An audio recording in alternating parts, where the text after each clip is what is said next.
morning. This is the day that the Lord hath made. We shall rejoice and be glad in it.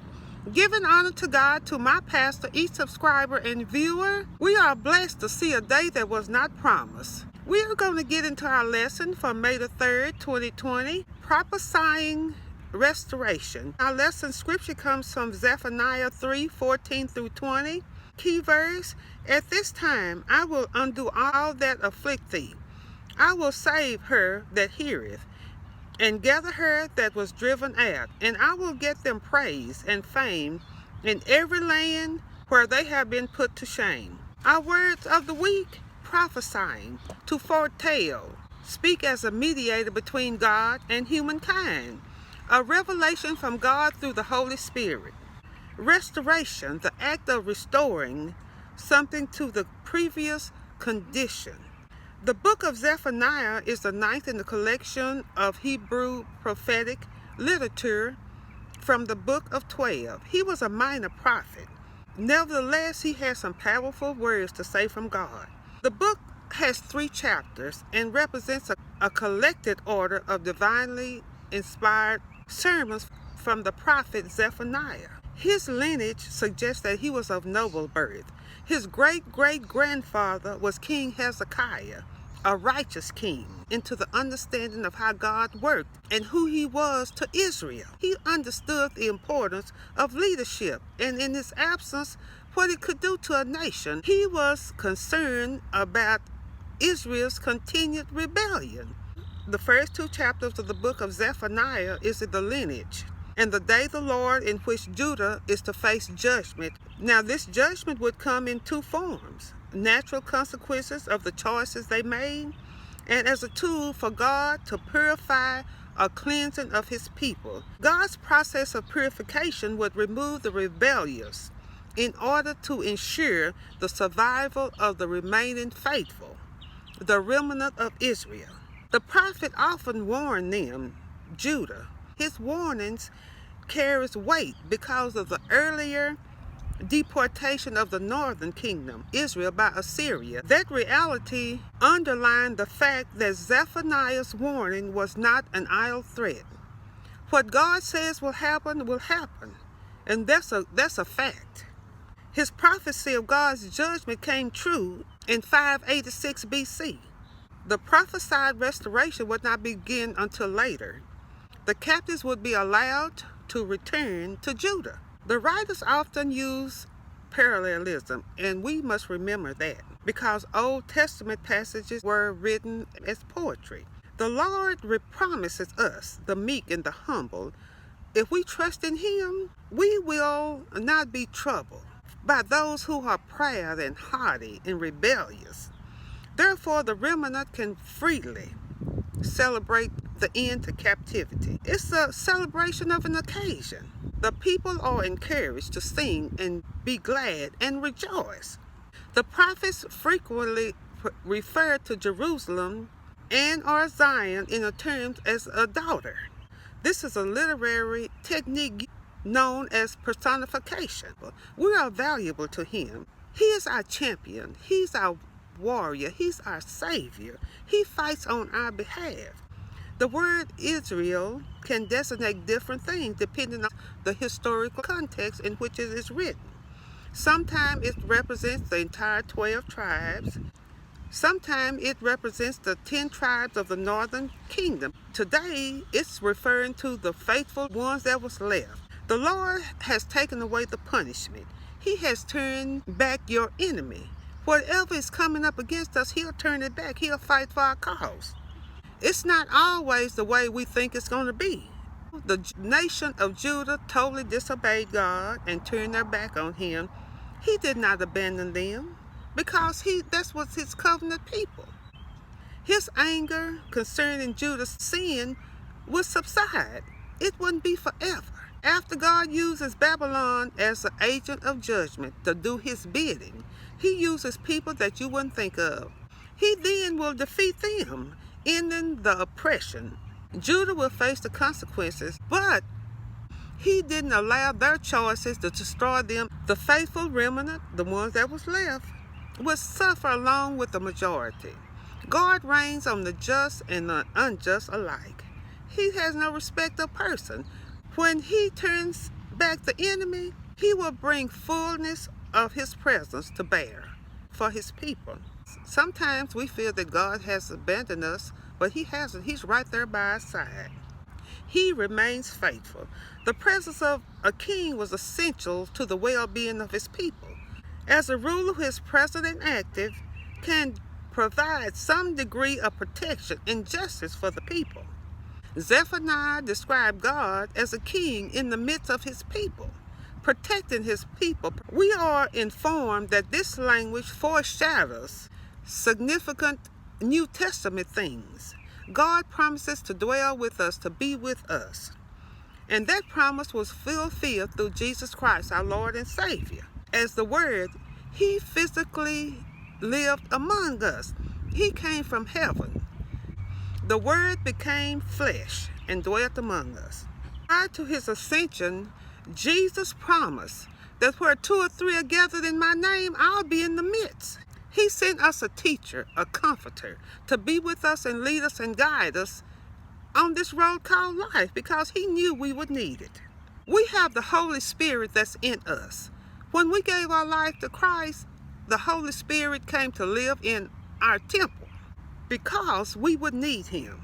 In our lesson today, in a conference in Rio de Janeiro, Brazil, the 17th World Methodist Conference, and their theme was the Holy Spirit, the giver of life. The Holy Spirit that indwells in us, that teaches us and leads us and guides us. That was their theme. There's that big statue of Christ up on the mountain, the Redeemer statue, that's what it's called, with his arms outstretched, welcoming anyone who was willing and able to come.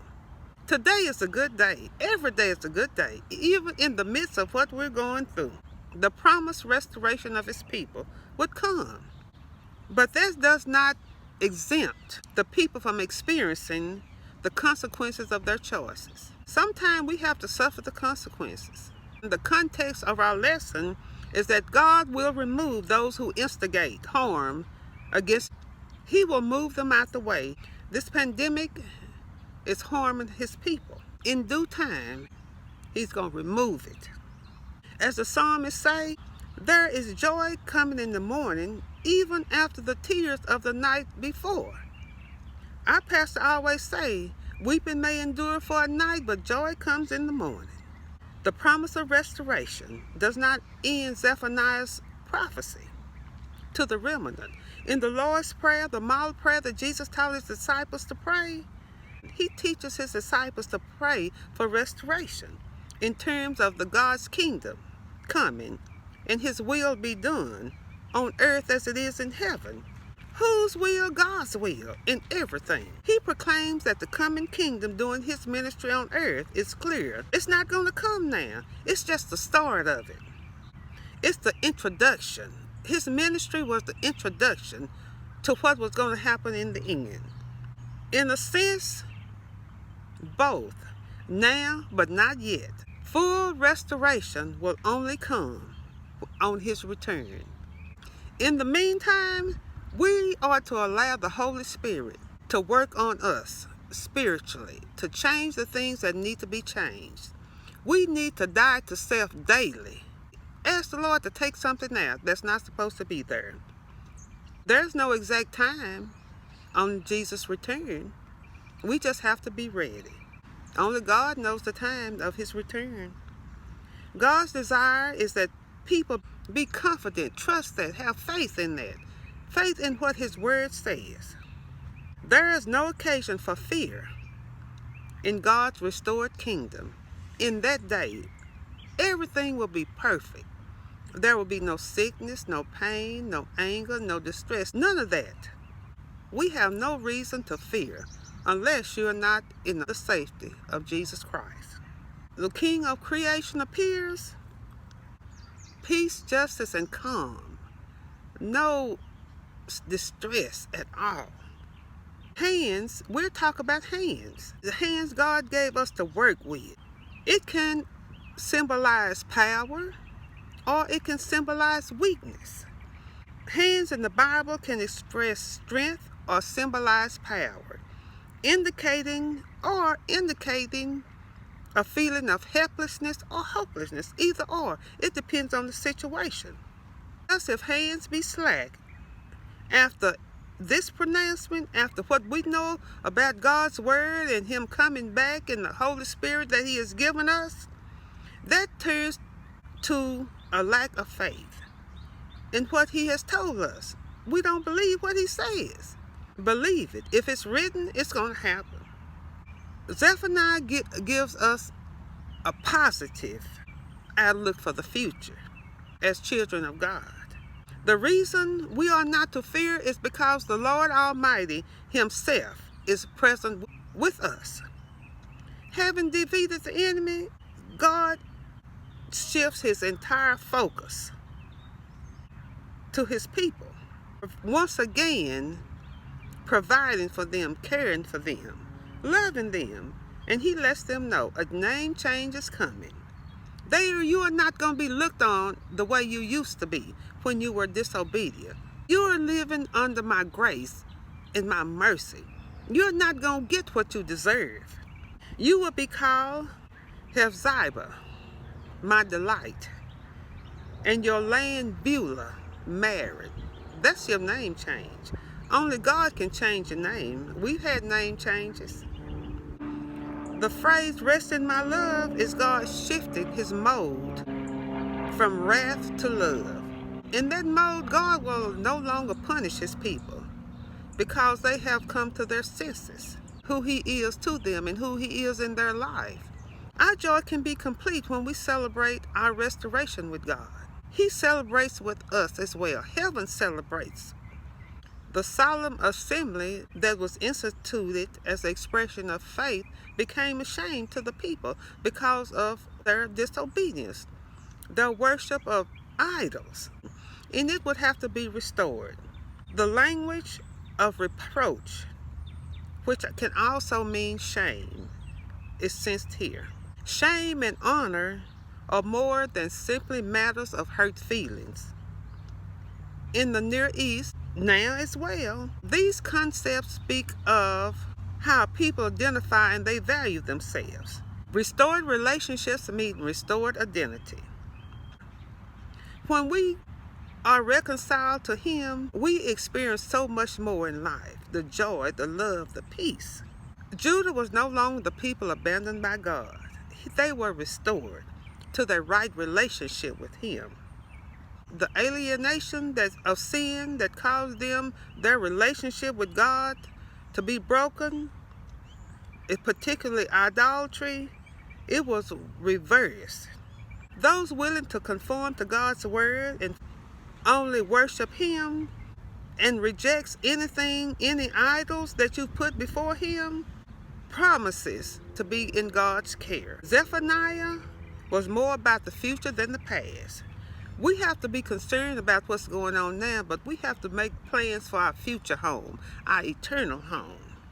Restoration can only come through God and His willingness and His power. Nations under Zephaniah's vision of the future is a direct challenge to groups and race and religious ideologies that continue to preach all kinds of separation in this time. In other words, what he saw then is still happening now. And that's what we have to fight against. Centuries after century. It's still going on now. That's why we have God's word here now to teach us, to follow the blueprint that was written so we can be victorious. We are here for each other. A person is a person through other persons. That's a saying for Archbishop Desmond Tutu. A person is a person through other persons. If we didn't have someone to teach us, how are we going to learn? We learn by watching others, by being taught. We learn by life experiences. Zephaniah's promise of restoration foreshadows our restored relationship with God through Jesus Christ. We are delivered from the captivity of sin in our lives. Yet we still live in a world that's bogged down, that's chained in that activity right now. That captivity, the fullness of our deliverance is yet to come. It will only come when Jesus comes. We trust God to keep his promise because he had his seal on each and every one of us and put his spirit in our hearts as a deposit. Despite the fact that his kingdom has not come, we still have to make ready, prepare ourselves. We're going to stand firm with Apostle Paul that neither death, nor life, nor angels, nor principalities, nor things present, nor things to come, nor heights, nor depths, nor any creatures shall be able to separate us from the love of God, which is in Christ Jesus, our Lord. I thank you so very much for joining me to discuss God's Word. If you have not given your life to Christ, today is a good day because tomorrow is not promised. Romans 10:9 says, if thou confess with thy mouth the Lord Jesus and believe God raised him from the dead, thou shalt be saved. And that's a fact. We can come to him as we are, and he will accept us. Be blessed, and I love you. Stay safe. We will be victorious because God is in control. See you next week if it's the Lord's will.